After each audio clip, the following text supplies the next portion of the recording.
The podcast has done even other things that I don't even know if you know about, Christina, but it's allowed me for conversations with book publishers. I have had several conversations with publishers and agents as a result of having my show. It allowed me to connect with somebody in Hollywood to allow me to kind of be an extra on a movie, which was a lifelong goal of mine. I did some social media for an independent movie that was a result of a person discovering me on my podcast through iTunes and Apple. It's also allowed me to connect with some influencers in the space like Tim Ferriss and Gary Vaynerchuk, which I know 100% I would not be able to do if it wasn't for my show. That was my friend Pat Flynn from Smart Passive Income talking about all of the amazing things that have come his way as a result of podcasting. And in the last episode, episode 2 of Become Media Maven, I spoke with Dana Malstaff, who pretty much told me, okay, Christina, just start your podcast already. And it was Pat who actually helped me step by step start it and execute it. And it's why you are listening to this right now. So we talk a little bit about that, and we really dive deep into what Pat has done from where he started to where he is now. And he offers so much valuable advice. If you're not already a listener of the Smart Passive Income podcast, you definitely should be, because I know so many people personally who credit their success to listening to his podcast. And in this episode, he is kind of taking us behind the scenes of his podcast and what has happened as a result of what he does. So enjoy. Ever wonder how some people seem to get a ton of media coverage and you don't? Welcome to Become a Media Maven, where TV reporter, host, and news contributor Christina Nicholson shares years of media experience to help you get the media attention you and your business deserve. And now, to help you master your media coverage, Christina Nicholson. Pat, you are a super busy man, so thank you so much for taking time to be on my podcast. Absolutely. My pleasure. Thanks for having me. And I feel a lot of pressure because I am learning everything podcasting from you. And now you are on my show, so I really can't mess this up. Yeah, I'm analyzing everything you're saying right now. No, I'm just kidding. No pressure at all. Like I've taught all the people who've taken my podcasting course, like we're just having a conversation. So I'm stoked for this. And can I just plug Power Up Podcasting really fast? Because it seriously is so helpful. And specifically, I want to tell you why it's helpful. Because I was going through the modules, and you really can't start one thing until you finish the thing before. So it really forces you to take action, because if you don't, moving forward in the online course would be useless to you. Yeah. I mean, that's how I built it. And I literally show you like, this plugs into this, and this is where you drag your mouse so that you can, like, it's really simple to do. And as long as you follow the steps, you'll get it done just like you've done. So congrats. Yeah. I mean, you do a really good job of dumbing it down, but I think what makes your course different than a lot of others is that you make people, I mean, I don't want to say you make people, but you kind of make people take action. And a lot of other courses, it's just like a whole bunch of information, and then they're on their own to do what they will with it. But yours, it's like, okay, I just taught you how to do this. Now you have to do this thing before you go on to the next. And that's super helpful. Cool. That's great feedback. Thank you. Yes, you're welcome. Okay, so let's talk about your podcasting life and how it all got started. So we know you started with the lead exam. Do you want to sum up that story real quick, since that was your first dive into the online business world?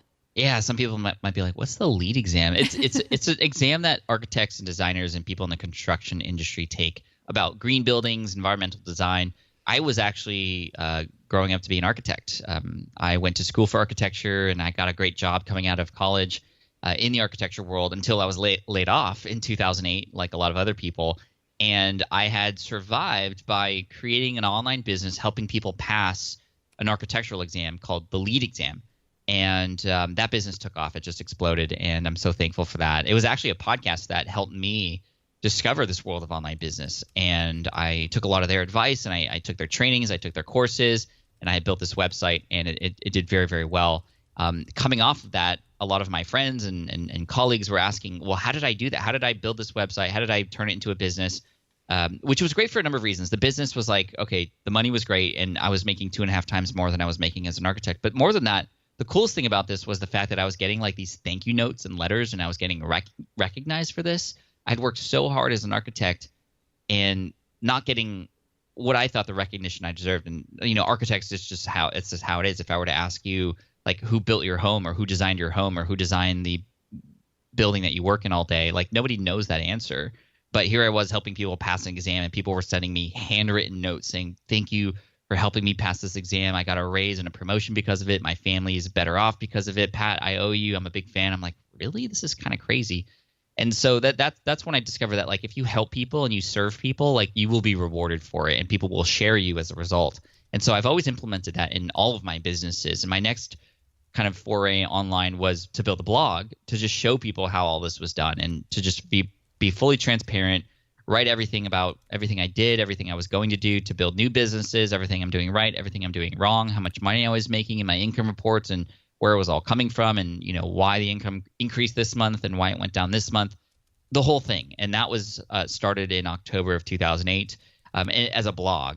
And then in 2009, I started a YouTube channel. I wasn't very consistent with it, but it was a channel that allowed me to create some tutorials and to show people how to do some things that were more easily done on visuals, like video versus just written text on a blog. And then in 2010, in July of 2010, I published my first episode of the Smart Passive Income podcast. And I can't listen to that first episode anymore because it was just so bad. But I'm thankful I did it, because now 300 plus episodes later of that episode, plus 1,000 episodes of other podcasts combined later, it has definitely become the primary way that people discover me, that my information gets shared. But more than that, it's the primary method that I build a relationship with my audience. It's also a great way to collaborate and communicate and build a relationship with other influencers in the space. Having a podcast gives you an amazing asset to leverage to invite people on to have a conversation with them. So a lot of my best friends now are a result of the people who I discovered as a result of having them featured on my podcast or me featured on theirs. And so it's just an amazing tool that it's been really helpful, and that's why I'm all in on podcasting. And even though I still do YouTube and I still blog, if you were to force me to just choose one, it would be podcasting for sure. Okay, before I go into more on the podcasting, why is the very first episode so bad? Because it's just terrible. Like, okay, I recorded that episode 3 times. The first time I was just like, I had no idea what I was doing. I knew what I kind of wanted to say, so I just kind of winged it, and it was bad. It was like there was it's just inaudible. It's like bad.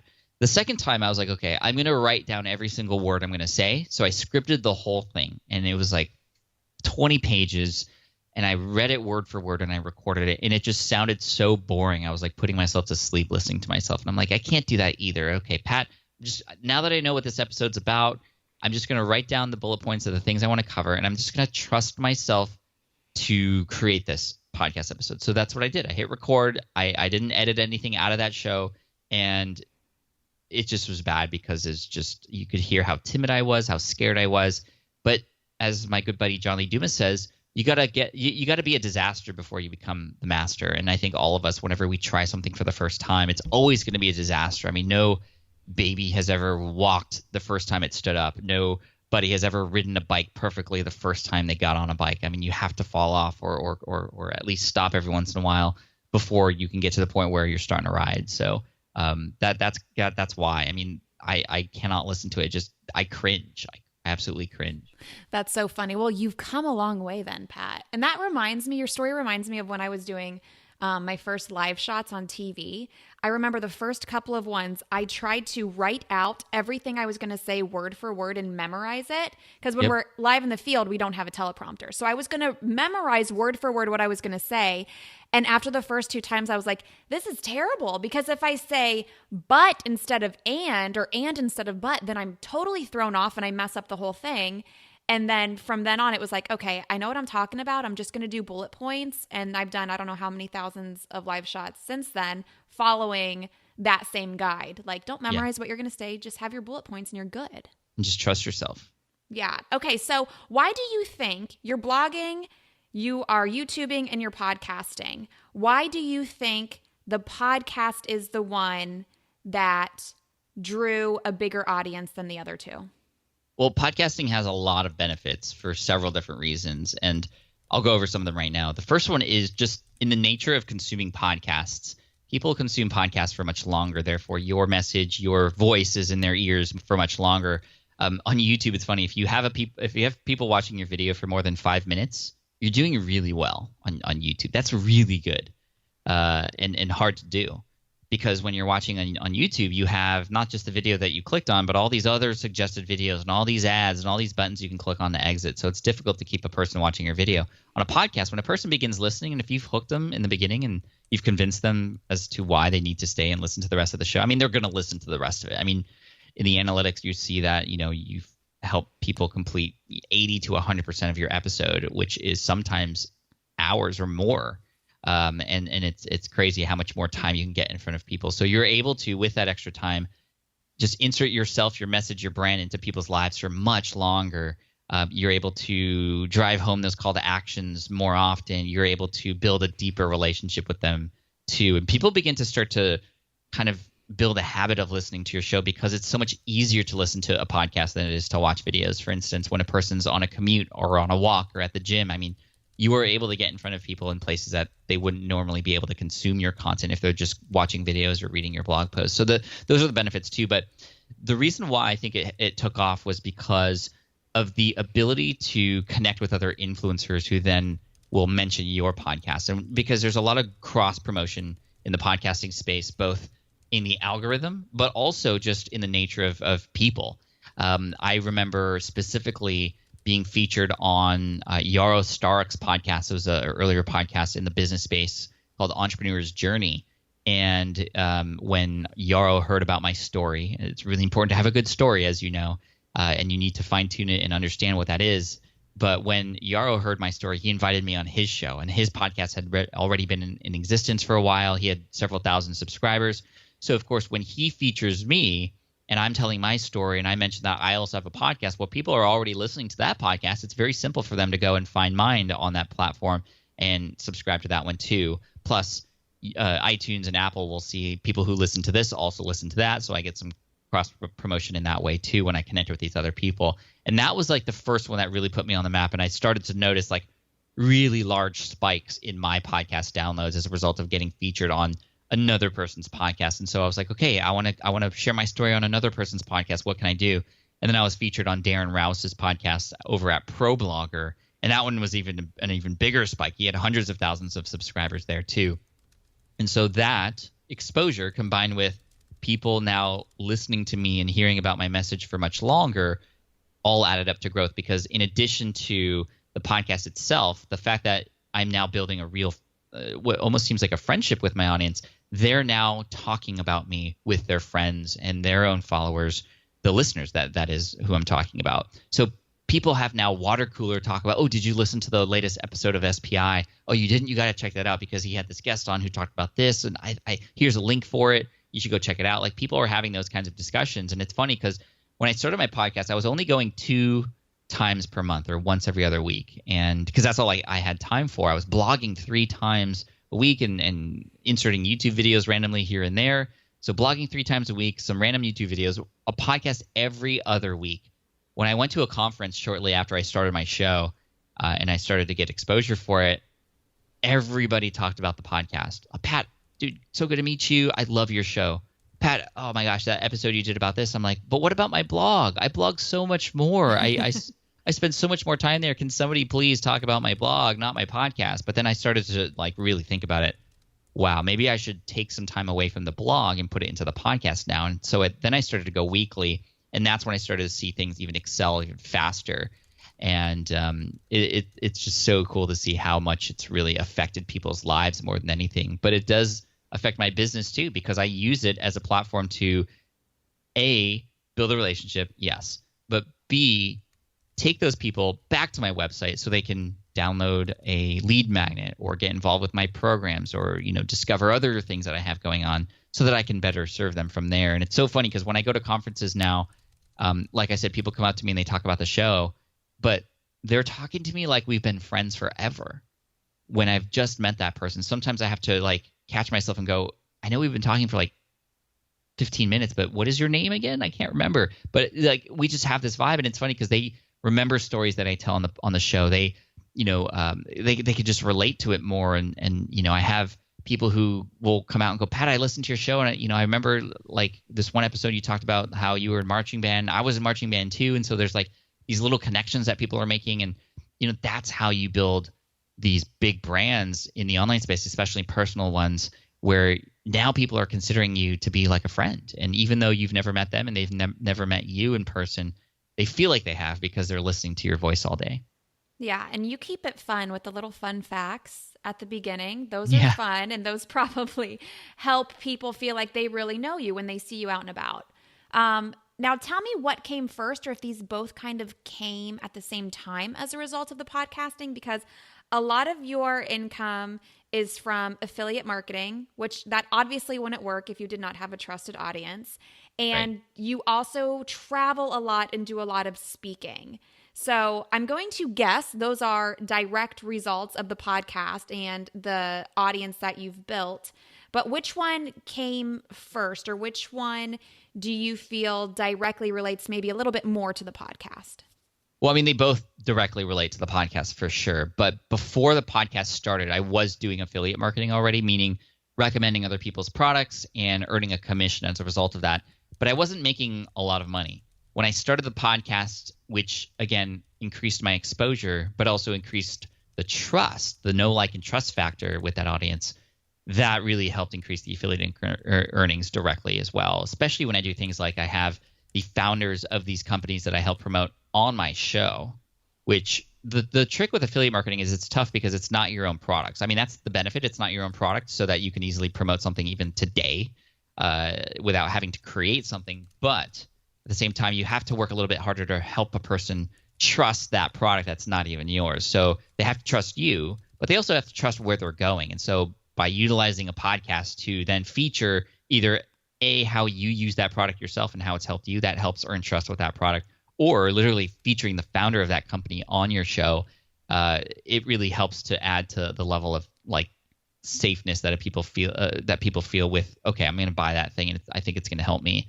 But the speaking definitely came after the podcast. I don't think I would be on stage if it wasn't for the podcast because of a number of reasons. One, just it shows people that I can hold a conversation on a platform like a stage or a virtual stage like a podcast. A podcast is essentially a stage that you have, but it's just so much easier to work with and book, and I don't have to travel anywhere but my home office to do it versus traveling to go to a conference somewhere to speak. But it definitely also helped me with my confidence in my presentation style and my communication.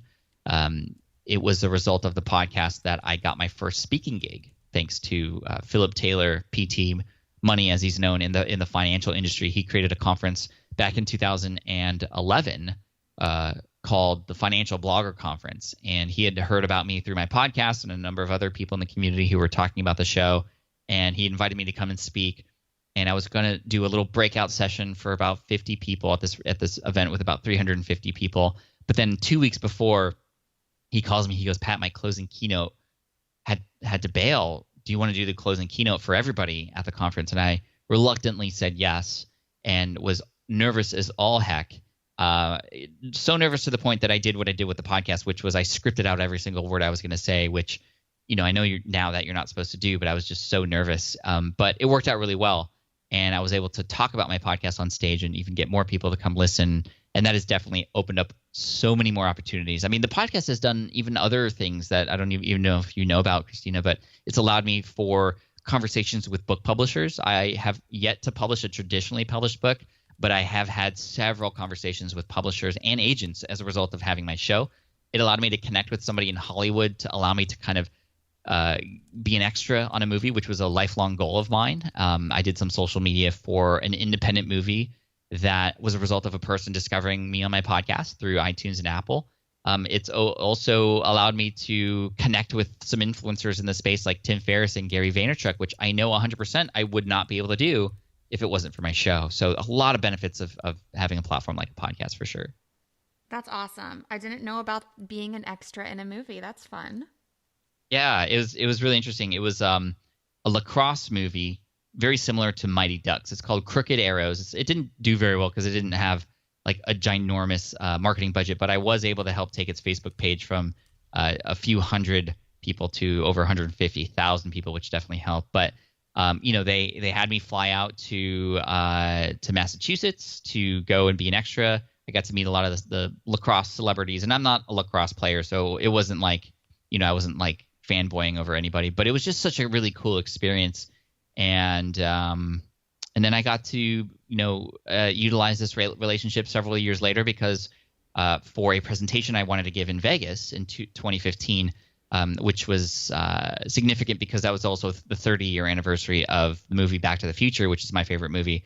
I wanted to come on stage in a DeLorean, and I wanted to preface that with a movie that I wanted to play on stage that kind of had me going into a DeLorean and disappearing and then appearing live there in person. And so to help me film that, I reached out back to that same person who had that connection, who I had a connection with in Hollywood, and I was able to film a short film. He was able to get a whole crew together of about 30 people to film myself in a little short movie that I wrote and directed myself, that was then played at this event, and it was literally filmed on the same parking lot that Back to the Future was filmed on. It was just such an amazing life, like childhood dream come true, and I got to drive a DeLorean in that movie and then drive one at this presentation, and that wouldn't have happened if it wasn't for this podcast that this person found. It's just kind of crazy. That's insane. I'm sure you were totally fanboying over that moment. Oh, yeah, absolutely. I was like hugging the car and I was like petting it. And then I met like a Doc Brown lookalike who I was just like, I know you're not the real Doc Brown, but could I have your autograph? Like, it was just insane. That's so funny. Did I tell you that my grandpa actually owned 2 DeLoreans? Are you serious? Yeah, so like back in the day, I was probably in elementary or middle school. He had this old-fashioned car museum. He had like hundreds of old-fashioned cars. No way. In Marion, Ohio. It's like an hour north of Columbus. And 2 of the cars he had in his museums were DeLoreans. Wow, that's legit. Yeah, and he ended up selling them all. I don't know, maybe like 10, 20 years ago. I think he actually sold one of the cars to Jay Leno, but I'm not sure where the DeLoreans went. Well, I'm going to get one day. I am planning on getting one day. I'll find out where they went for you. Cool. Okay. So besides Smart Passive Income, you have a few other podcasts. You have Ask Pat. You have a food trucker one. You just launched one with your son. Yes, thank you. That's very cool. That one's been really fun, especially because, I love to get my kids involved in the business and to just have them have fun with it. And, it's so funny to see kids light up when they hear their own voice. And so I'm kind of playing on that and riding that way with my son at his early age to get him involved with just kind of the same things I do, just show him that there's all these opportunities out there. And the podcast called All of Your Beeswax has been doing really well. Season 2 is in production right now. So we're right in the middle of that.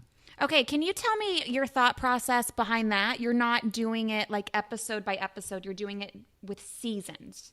Yes, and that's simply because in the nature of doing it with my son and just batch processing and just making it easier for us to do, because I already have all these things going on. I mean, this is the only way that we'd be able to get it done. Okay. So we're coming out in seasons like it's like a Netflix show essentially.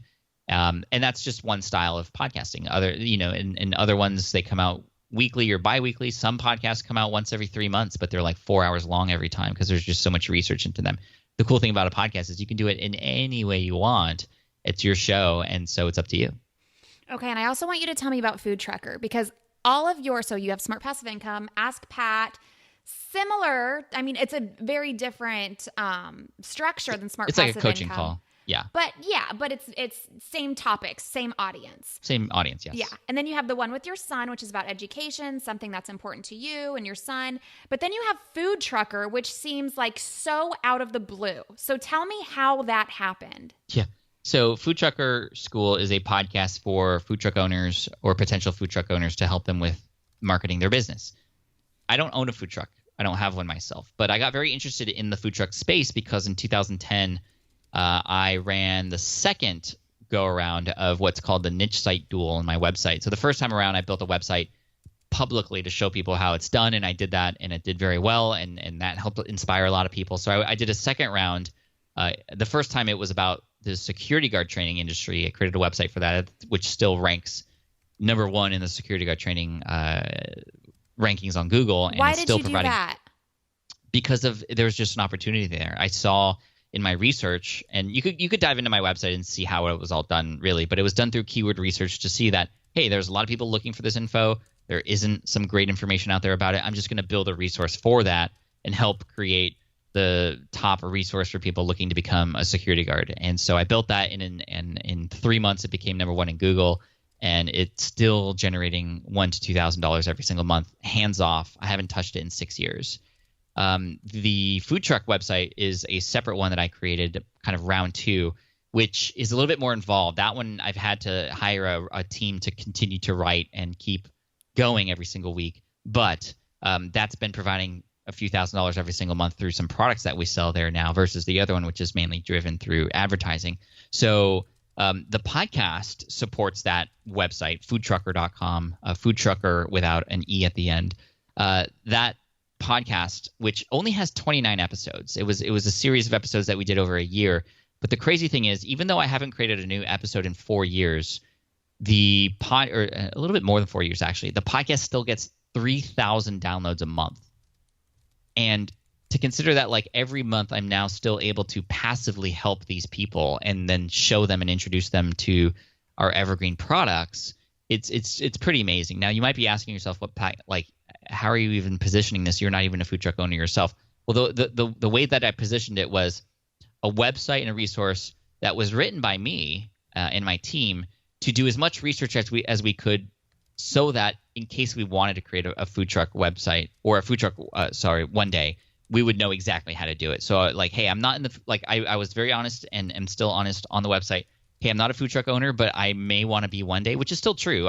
That's like plan G in my situation. And I do have ideas, and obviously I've dove in quite deeply into this world, so I would know how to do it.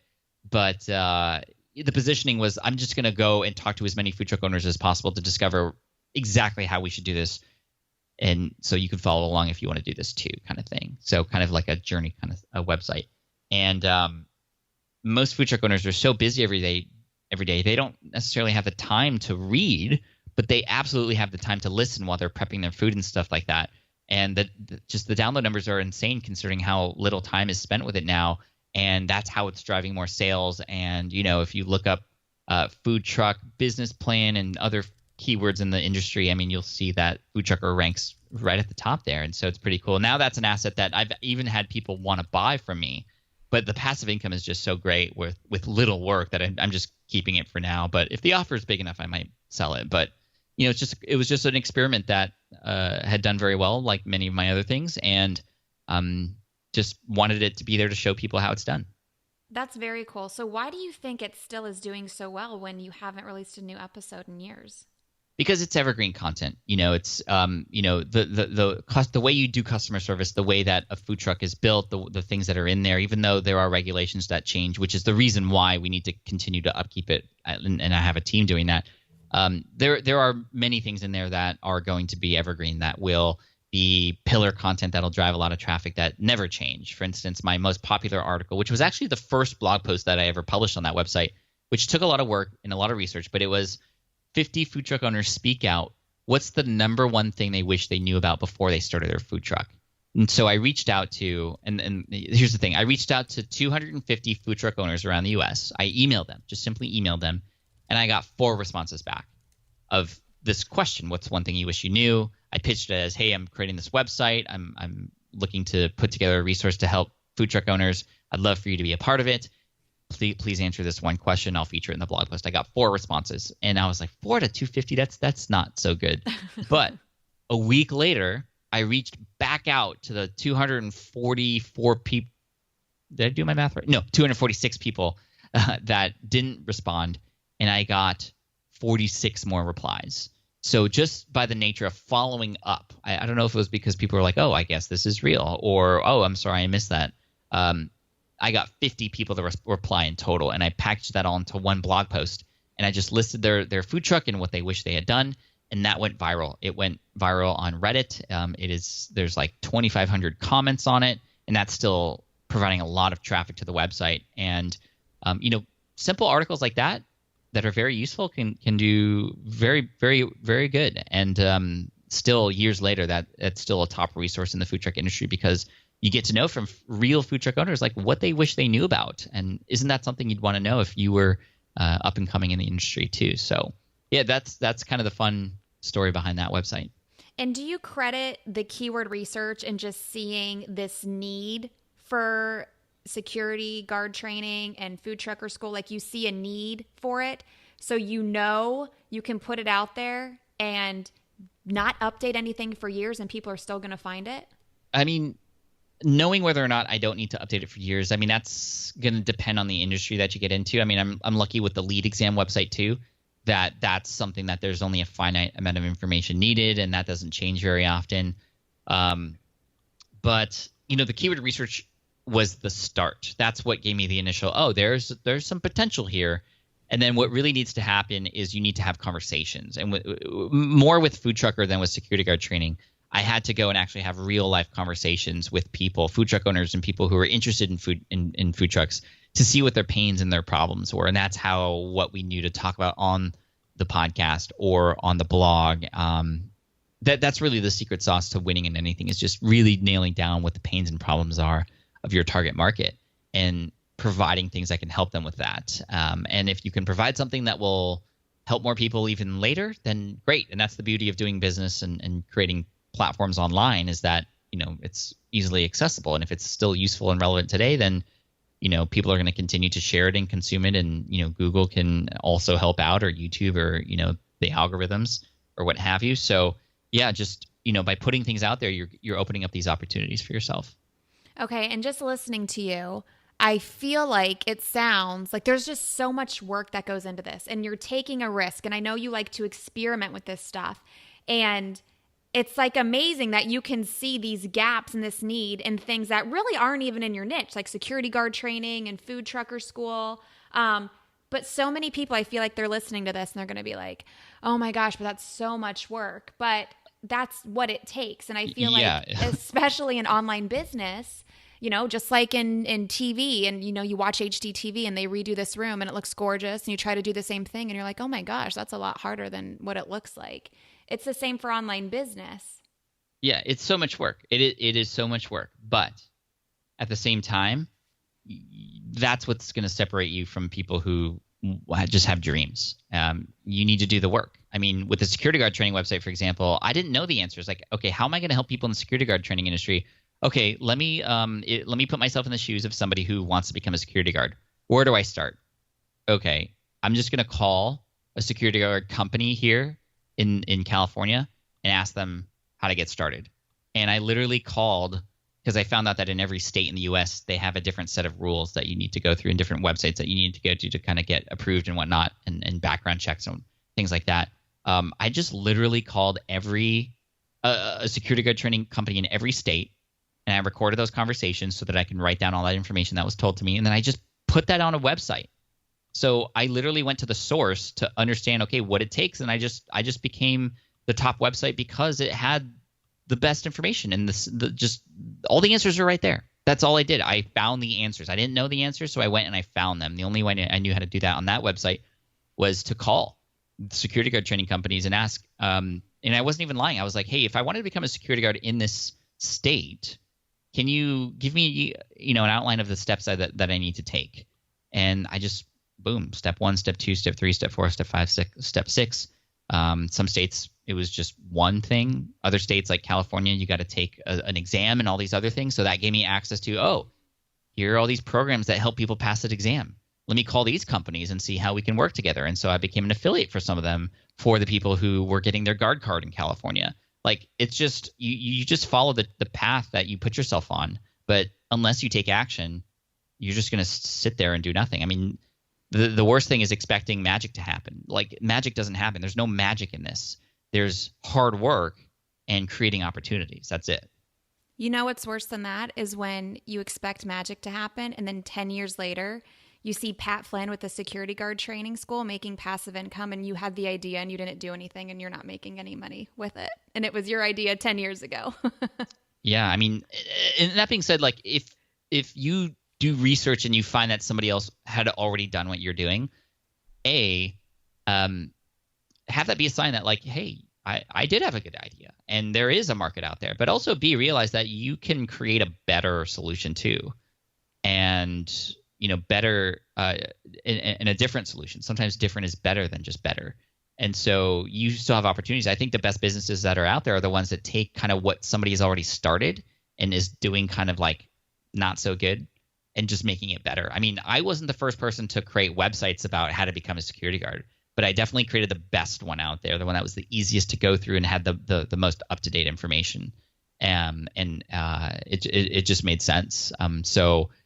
Because yes, you could probably even find a lot of that information scattered across the website, the web, like if you really did the research. But again, what was the value that I was providing? I was just making it so easy for a person to get started.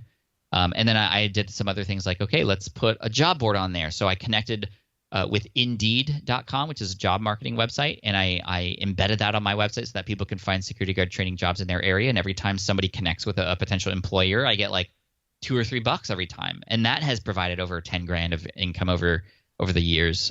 So I mean, it's just like, hey, okay, people on my website, what do they need help with? How can I make that happen easier and faster for them?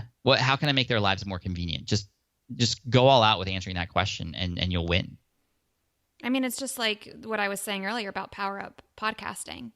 You just make it so easy. Like, I'm sure I could have figured out how to do this on my own, but it would have taken me a lot longer, and I would have been getting a bunch of different information from different places, and you just made it so easy and compact and organized and just amazing to execute.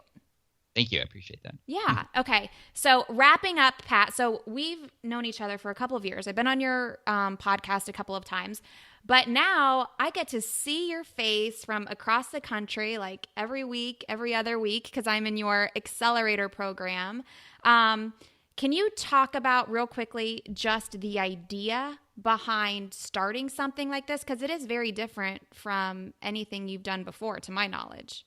Yeah, I mean, this is definitely the first go around of doing something like a high-end mastermind accelerator program, which is really funny that I call it that because it does excel people's businesses. But the funny thing is we joke around a little bit that it's like the decelerator program, because in order to excel, you have to kind of slow down a little bit and focus, which has been the common theme throughout everybody who's a student in the program. But, the reason why I did it was because I wanted to, for the people who had already started their business but were just kind of like almost there, like finding some success, but like realizing that there's so much more growth, but just not being able to get it.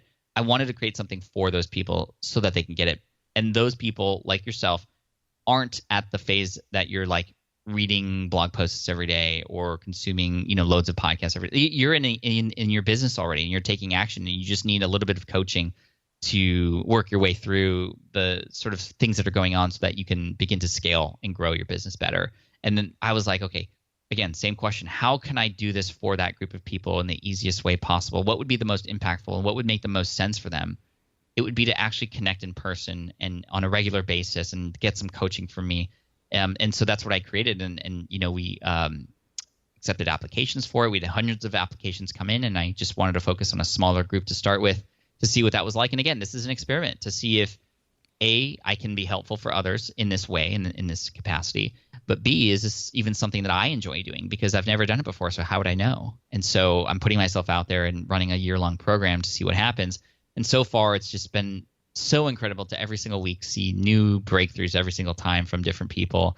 But more than that, to be able to be a connector for all these amazing folks. I mean, just friendships are being made and partnerships are being made. It's so amazing to see.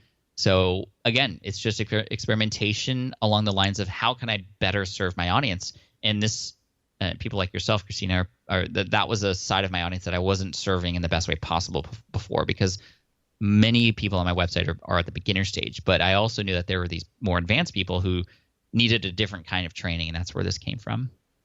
And I am obsessed with everybody in the accelerator program. They're so great. Like, I feel like you picked them all just to make me happy.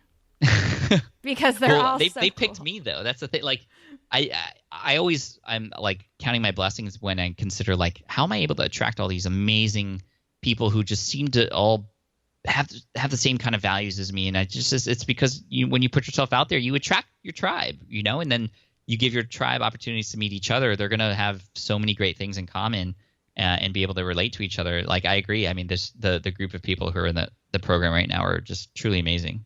I love them all. No, it's awesome. So happy to be a part of it. Pat, where can people find out more about you? Obviously, I'm going to link to all of this goodness in the show notes, all of your podcasts and websites and everything else. You have so much going on. But where would you like to send people if they had to pick one spot? One spot would likely be smartpassiveincome.com, and you could see kind of what else is going on there. And then at Pat Flynn on most social media channels, Instagram, Twitter, what have you, at Pat Flynn. Awesome. Thank you so much, Pat. Thank you. Appreciate you.